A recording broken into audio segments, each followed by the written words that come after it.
बहुत समय पहले एक समृद्ध और शक्तिशाली राज्य था, जिसका राजा बहुत समझदार और न्यायप्रिय था। लोग उसे बहुत प्यार करते थे और उसके शासन में राज्य में समृद्धि आई थी। लेकिन एक समस्या थी। राज्य के पास एक घना जंगल था, जहां बहुत सारे जंगली जानवर रहते थे और इनमें से एक था एक शेर, जो जंगल का राजा कहलाता था। यह शेर अक्सर राज्य में आकर शिकार करता था, जिससे गांव वाले डरते थे। राजा, जो अपने लोगों का रक्षक था, जानता था कि कुछ करना होगा। एक दिन उसने सोचा कि वह खुद जंगल में जाकर शेर से बात करेगा। कई दिनों की खोज के बाद राजा ने शेर को जंगल में पाया। शेर बहुत विशाल और डरावना था, लेकिन राजा बिना डर के उसके पास गया और कहा, मुझे मालूम है कि तुम इस जंगल में रहते हो, लेकिन जब तुम हमारे राज्य में आते हो तो लोगों में डर फैलता है।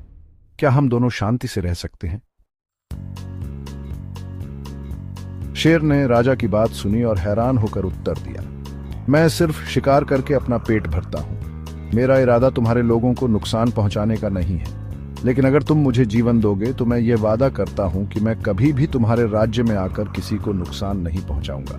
राजा शेर की बातों से प्रभावित होकर उसे छोड़ दिया और कहा, अगर तुम वादा करते हो तो मैं तुम्हें जीवन दूंगा। समय के साथ शेर ने अपना वादा निभाया और राज्य से दूर रहने लगा। इसके बदले राजा ने जंगल की सुरक्षा का ध्यान रखा और सुनिश्चित किया कि कोई उसे नुकसान न पहुंचाए। कई सालों बाद राजा को एक दुश्मन सेना ने पकड़ लिया और एक अंधेरे कारागार में बंद कर दिया। राजा निराश होकर बैठा था, तभी अचानक उसने बाहर से शेर की दहाड़ सुनी। शेर, जो राजा का पुराना दोस्त था, उसकी मदद के लिए आया। उसने दुश्मन सैनिकों से लड़ाई की, कारागार का दरवाजा तोड़ा और राजा को मुक्त किया। उस दिन के बाद राजा और शेर का रिश्ता और भी मजबूत हो गया। दोनों मिलकर राज्य का शांति और समृद्धि से शासन करने लगे।